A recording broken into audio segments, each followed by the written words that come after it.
Roma Wines presents Suspense.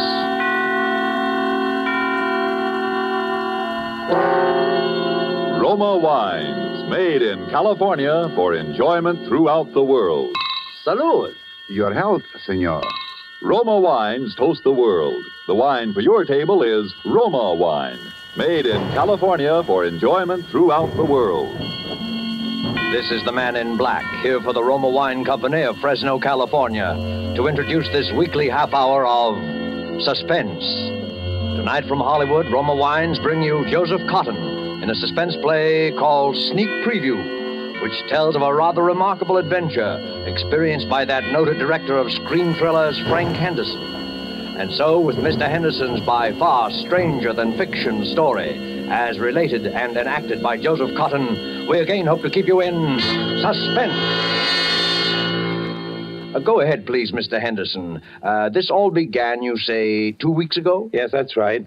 I just finished the final cutting and dubbing on my newest picture, Escape to Destiny. Think you'll like it, by the way. Lou Ellis... Yes, go on. Well, I took the film east with me, and the first day I got there, we ran it in the projection room for a few of the boys in the New York office. They seemed to like it pretty well, which, of course...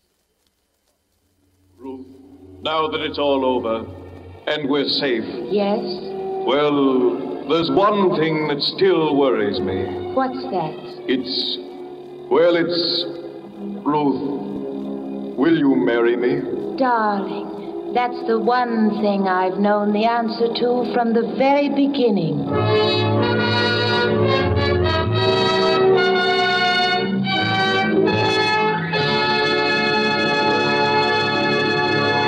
Well, boys, there it is. Frank, it is but terrific. It's the best picture you've ever made. Oh, it's great. Hitchcock will absolutely quit. No kidding. You really think so? I do, Frank, honestly. I think it even tops Perilous Journey. Definitely. And it's solid box office, Frank. Solid. Well, it's all yours, boys. I can't think of anything more to do to it. We might lighten the music a little under that scene in the wine cellars. I'll get it. Hello? Who? What does he want? Okay, put him on. Hello? Yes, this is Frank Henderson. Who? I don't think I know any Captain McNeil. Oh, well, may I ask why the chief of the Security Bureau wants to... I hope there's nothing wrong. I see. All right, I'll be there. Who was it, Frank? Somebody at police headquarters. Police headquarters? What's he want? That's what I'd like to know.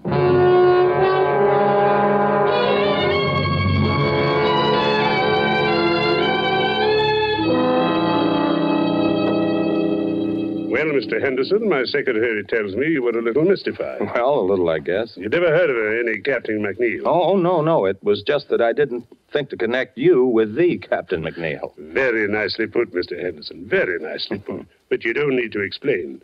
There aren't so many people as you'd think who'd ever heard of any Captain McNeil. An undercover agent isn't very much good if everybody knows him. No, is he? I guess not. Mr. Henderson, when I heard you were going to be in New York, I just couldn't resist meeting you.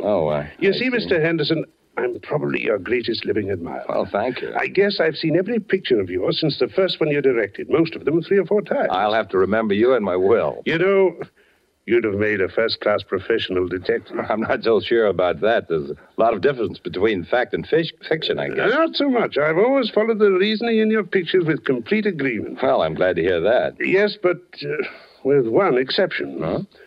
What was that? I couldn't go along with you there. It was in your 5th picture, Murder in the Morning. You remember near the end of the picture where the killer has the detective and his pal at gunpoint in an empty room? I remember. The friend is allowed to leave. He's helpless anyway, unless... And here was the point.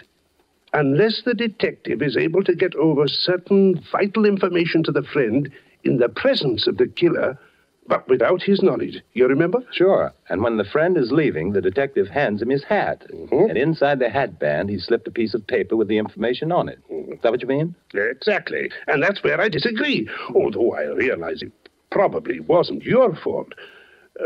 Probably the writer or the producer. Oh, no. As a matter of fact, that was my own idea. It's too simple, too unimaginative, if you'll forgive me the word. No intelligent criminal would allow a thing like that to happen right under his nose. But the way the thing was done, I thought... Even so, how is the friend to know that this paper is under his hatband? Oh, well, you see... It isn't something you'd likely to notice. You don't look under your hatband every time you put on your hat. I know, but it's far too fetched. It's not true to life. It's fiction. Excuse me a moment. Hello? Yes? Yes, I see. I'll be down in just a few minutes. Pardon the interruption. Oh, not at all, Captain. I really ought to be going. I've kept you too long now. Mr. Henderson, I wonder if you're interested in real crime. Real crime?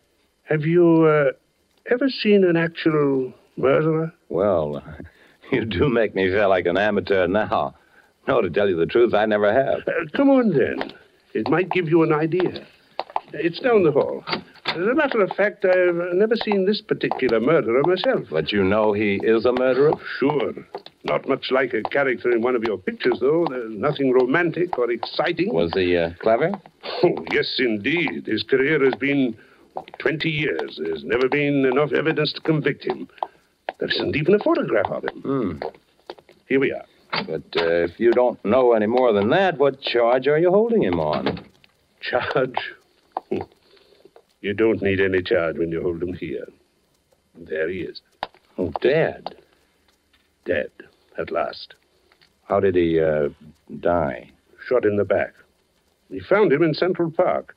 Well, there you are. Gregory Sarko. Murderer, spy, drug addict, and about everything else in the book. Know who killed him? Who knows? Who cares? There are plenty of people who'd have been happy to do it if they dared. I suppose he had identification on him. Sure. Bank book, wallet, a few inconsequential papers. Is that all? That's all. Oh, a little money, a handkerchief, a tin of aspirin. Aspirin? Sure. Criminals have headaches just like other people. It was aspirin, I suppose. We professionals may not be romantic, Mr. Henderson. We are thorough. Oh, cool. Yes, it was aspirin. I remember you saying he was a drug addict. So that was all he had on him, huh? That's right. Nothing very sensational or exciting. No clues. What about that bank book? Was it in his own name? Oh, he had a lot of names. Gregory Sarko was the one in the bank book. His own, by the way. Why? Because a perfectly crazy notion has just entered my head. For a new picture? It could be. But, well, here am I in New York. Little time on my hands, and, well, the guy intrigues me, that's all. A dead man intrigues you? His life intrigues me, sure. Finding out more about it intrigues me. What's the difference? The guy's dead. What have I got to lose? Well, now, I don't to say it's likely, Mr. Henderson, but it's possible, just barely possible, that you might lose your life.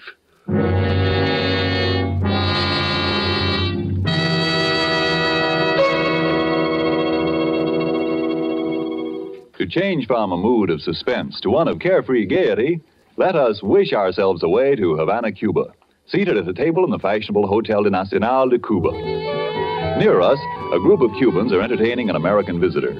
Our American has just remarked that in point of great enjoyment, the Cuban rumba is one of America's most delighting imported dances. And then, raising his wine glass, the Cuban host responds, "Then we have perhaps discharged some part of our debt to you Americans for this wonderful tasting wine that gives us such great enjoyment. It is wine that Cuba imports from your faraway California. It is Roma wine." Americans didn't have to wait for wine connoisseurs of other lands to discover the greatness of California's wine districts, the superb quality of Roma California wines. So many millions made this discovery for themselves that Roma wines have long been America's largest selling wines. But these millions discovered something more. In Roma wines, they discovered an easy, inexpensive way to increase the delights of daily living. Yes, millions have discovered that Roma wines is a beverage on the table, and when used in entertaining, add charm of a special and wholesome kind. I told you Roma wines cost little. That's because here in America you pay no high import duty, no expensive shipping charges. Too, Roma wines are made in Roma's own wineries in the heart of choice California vineyard districts. So cost to you is only pennies a glass for R-O-M-A, Roma wines, made in California for enjoyment throughout the world. And now it is with pleasure that we bring back to our soundstage Joseph Cotton as movie director Frank Henderson and Robert L. Richards' sneak preview, a tale well calculated to keep you in suspense.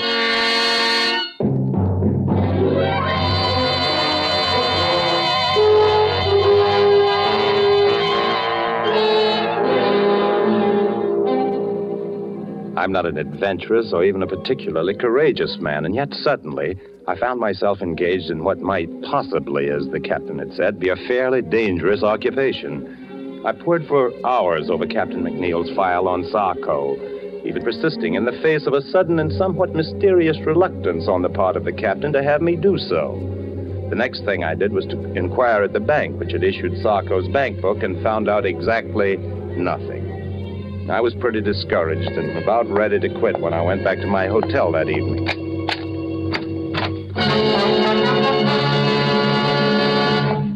Would you mind closing the door, please? Thank you, Mr. Henderson. My name is Edwards. How do you say? What's the big idea? No, Mr. Henderson. Keep away from the telephone, please. Are you threatening me with that gun? I regret it, Mr. Henderson. I deeply regret it, but unfortunately I cannot deny it. Listen, this whole thing is ridiculous and melodramatic. Mr. Henderson, why are you so interested in Gregory Sarko? Sarko? Yes, Sarko. Just what, if you will forgive a B-picture expression, is your racket? Racket?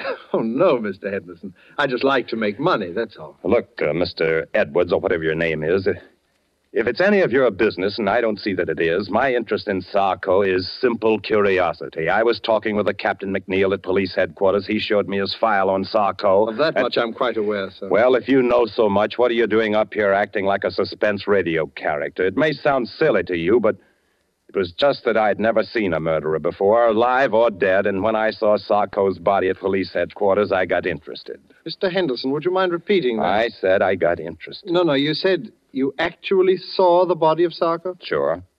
What's so terrific about that? Did you see his face? Of course. What did he look like? Iron gray hair, dark eyes. Yes. Mr. Henderson, we simply must reach an understanding. You've no idea what possibilities this opens for me. Well, I'm no mind reader. Mr. Henderson, may I have your word that you will do nothing unreasonable if I put away this gun? Okay. Thank you. I must administer my eye drops. My eyes are very bad. Perhaps you've noticed. I thought you might have a cold. No, nothing so simple, unfortunately. Congenital weakness. There we are. Now, Mr. Henderson, my interest in all this is very sordid, I'm afraid. Money, to the extent of, shall we say, $300,000. Nice, tidy little sum. Half of that sum could be yours, Mr. Henderson. You'll forgive me if I don't jump at such a handsome offer without knowing a little more about it. I might have realized, I suppose, that mere lucre was not paramount to one of your position. Let's leave paramount out of this. Yes. But, Mr. Henderson, it so happens that I can put you in the way of quite a bit of rather special information about Sarko. I shall write several of them down for you here. That's just fine. Write several of what down? Names, addresses, places where you can discover what you want to know. Okay, what's the catch? Mr. Henderson, you must trust me. What do you want? I want very little. But when you've seen these people, and when what they tell you suggests that there is still more to know, come to see me. I've written that address down, too. Good night, and good hunting.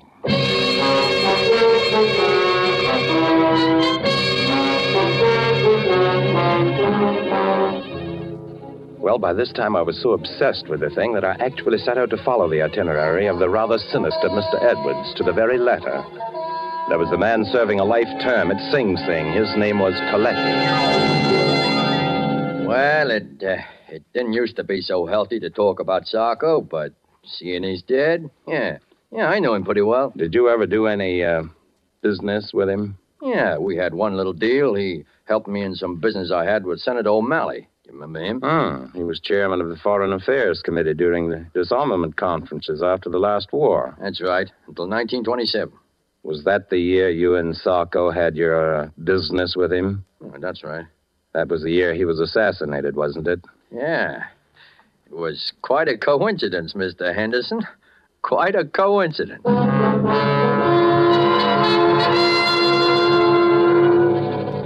Sarko, huh? I just hope he didn't die easy. I don't think he did from the looks of him. Maybe there is some justice after all. Are you quite sure he was a drug addict? Huh. How do you think I first learned to take this stuff? At the convent?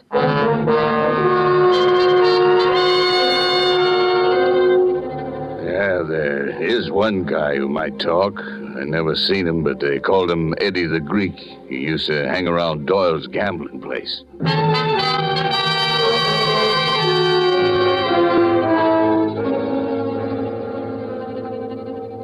Oh, you see, Mr. Henderson, it all turned out rather well from your point of view, didn't it? In a way. But there are a few little pieces of the picture still missing, eh? You see, that's why I dared hope that you'd come back to see me. That's fine. What about Eddie the Greek? Oh, yes, Eddie the Greek. I hope it won't be too great a shock if I have the strong impression that Eddie the Greek is one of your pseudonyms, Mr. Edwards. Oh, very good, Mr. Henderson, very good indeed. Yes, I have been called that on occasion. Then what's the idea of the wild goose chase? You're supposed to know more about Sarko than anybody. All in good time, Mr. Henderson, all in good time. At the moment, there is a rather more pressing matter. No, is there? Oh, yes. There is the little matter of the $300,000. Look, I'm in a business where they pay pretty good dough, but nobody can earn $300,000 just overnight and be on the level. Oh, but, my dear Mr. Henderson, there is no question of earning. Okay. You tell me. Well, it's really quite simple, Mr. Henderson. With the information you possess, together with the information I possess, there is a very liberal and sensible gentleman of my acquaintance who will give us $300,000. Blackmail, huh? Oh, but what possible objection can you have to the transfer of $300,000 from the pocket of one scoundrel to the pocket of another? None, I guess, except that I just don't want to have any part of it. Oh?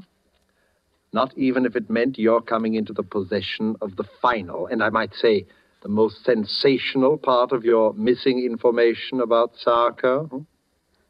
How do I know you can supply it? Oh, I have something here at my desk which I think you might consider sufficient proof. Oh, yes, here it is. A photograph. But before you look at the face, read the writing across the bottom, please. To my good friend Gregory Sarko from Count Orlando Montecero. He's a quite famous Spanish gentleman, except that lately he's been engaged in some really very subversive activity in South America. Another face, please. But it's Sarko. Rather, shall we say, it is the man whose body you saw at police headquarters. But are you positive? Of course I am. Would you be so good as to write a few words to that effect across the face of the picture? Why? Because I must be sure. And even on our brief acquaintance, Mr. Henderson, I know that you would not write anything above your signature that was not absolutely true. Sure, if it'll make you feel any better, it is true. Here. So, now you see it, Mr. Henderson. You saw this body, you alone, except for one or two police officers with whom I confess it is a little difficult for me to deal. And the body is not that of Sarko. And the real Sarko? Is alive and quite well, I'm happy to say, and here in New York. How could I meet him? Oh, you will meet him, Mr. Henderson, when he pays us the $300,000.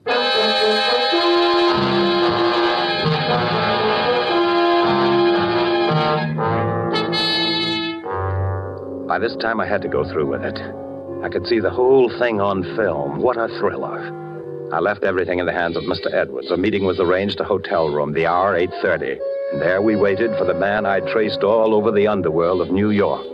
The murderer, spy, dope peddler, Gregory Sarko.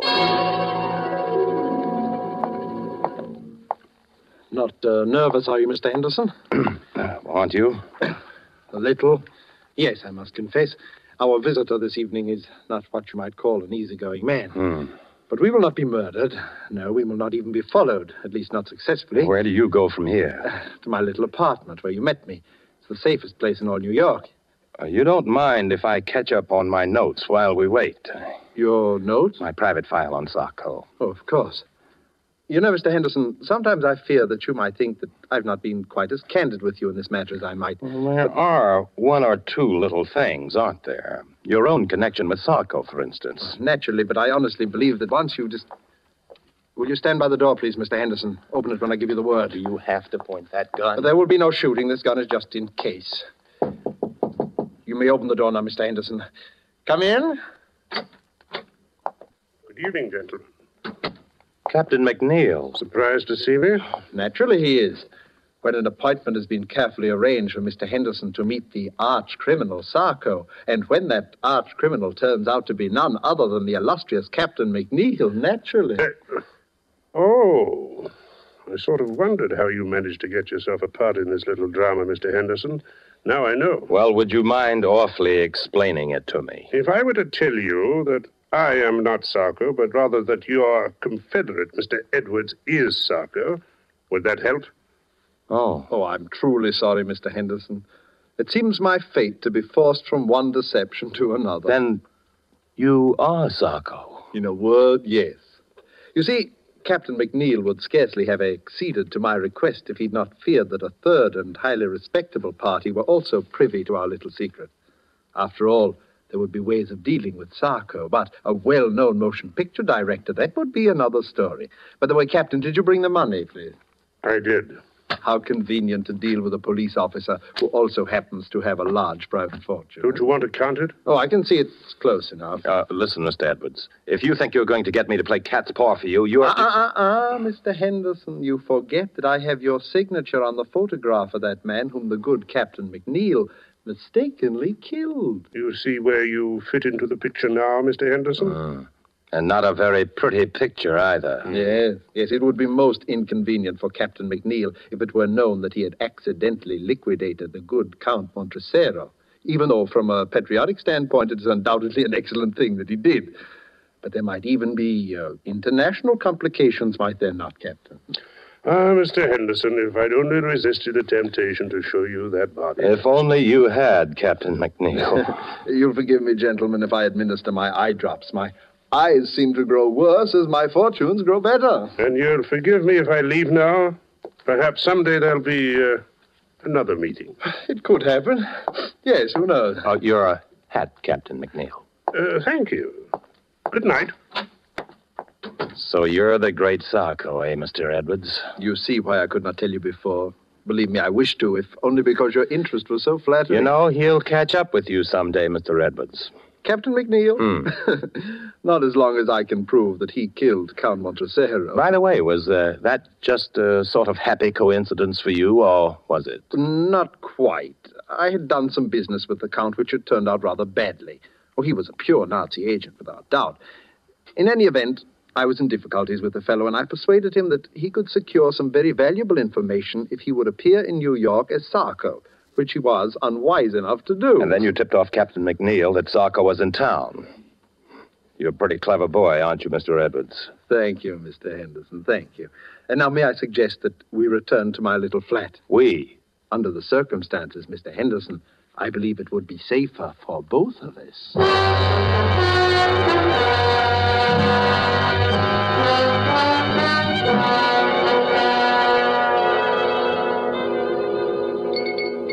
Do you like your drink, Mr. Henderson? Oh, it's very good, thanks. Mr.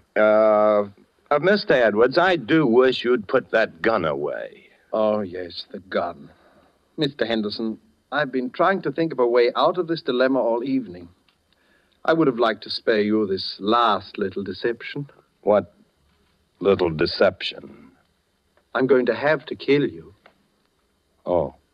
I am sincerely sorry. You've been a most pleasant companion, but knowing as much about me as you do... May I finish my drink, please? Oh, but certainly. And now, if you'll excuse me for a moment, my eye drops are in my coat in the hall. Oh, by the way, it's useless to try to escape, Mr. Henderson. This is the only way out, and the windows are barred with steel shutters. Thank you for the information. Edwards! Edwards! Dead. Captain McNeil. I take it that someone has just liquidated our friend Sarko, or Edwards, as you prefer. So it would seem.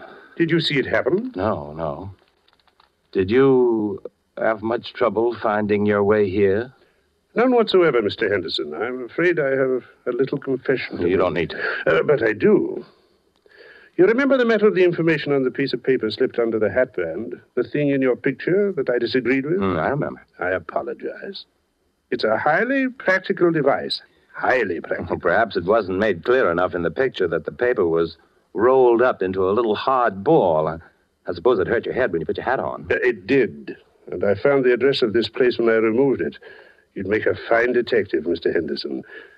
By the way, how much have you known? You know, I'm kind of surprised myself. Quite a lot, as a matter of fact. You knew about the body I showed you? Well, I was pretty sure it wasn't Sarko, a drug addict who takes the precaution of carrying aspirin for his headaches, would certainly carry his favorite drug, too. I used that in a picture once myself. Don't you remember the blue canary? So you did now, so you did. I should have remembered. And I suspected Edwards because of the eye drops. There was nothing the matter with his eyes. His particular brand of drug works on any mucous membrane, including the eyes. Mr. Henderson, you're all right. And just what are your immediate plans? Well, I'd kind of like to get out of here. Now, what about the money and the photograph? Don't let it worry you. The money and the photograph are safe. I kind of thought so. And I suppose we can safely leave to the regular police force the question of who killed Sarko. I think we can. If I knew who, I'd sort of like to thank him. He did save my life, you know. And if he knew you, I'm sure he'd want to thank you as well, because, in a way, you also saved his life.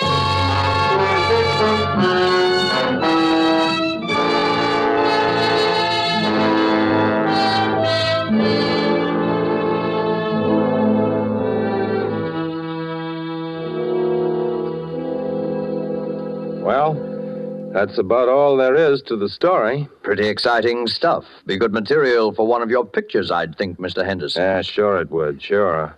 For that dumb studio of mine, I called a big meeting just before I left New York, and I told this story, changing a few names and places, of course. And what happened? I don't know, Frank. It's a good story, but I don't know. What's the matter? I think it would make a swell picture. Public would never go for it, Frank. It's too crazy. It's unbelievable. No, I wouldn't buy it. You're entirely right, LG. Don't make sense, Frank. A thing like that couldn't happen. Couldn't happen. Look, I'm telling you that Too arty, entirely too arty. Wouldn't gross a dime. And by the way, Frank, I wanted to talk to you about the new release. Where have you been? Me? Yeah, the last time we saw you, you beat it out of the projection room to see some cop, and nobody's heard a word from you for 2 weeks. Where you been? Me? Oh, I've been around.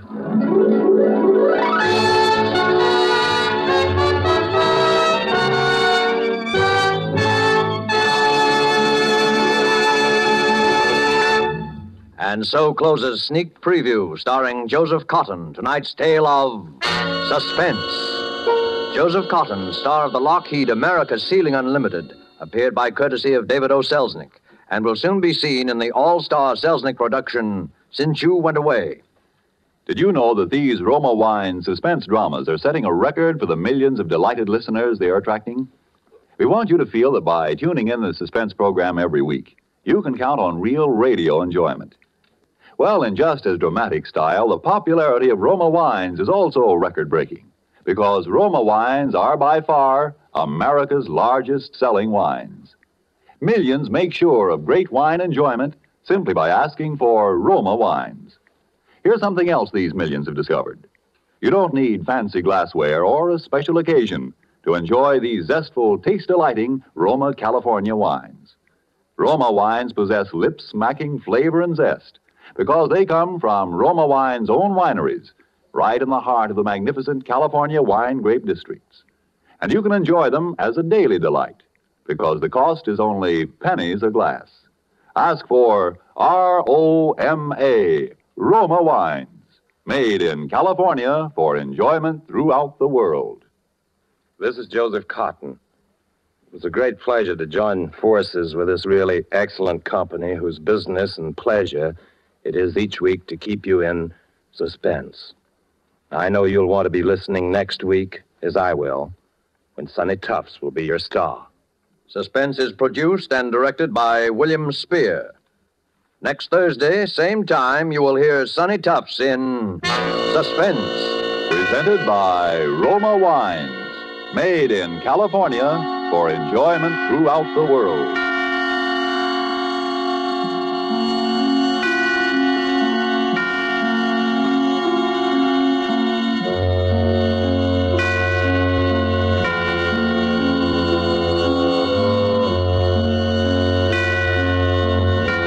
This is CBS, the Columbia Broadcasting System.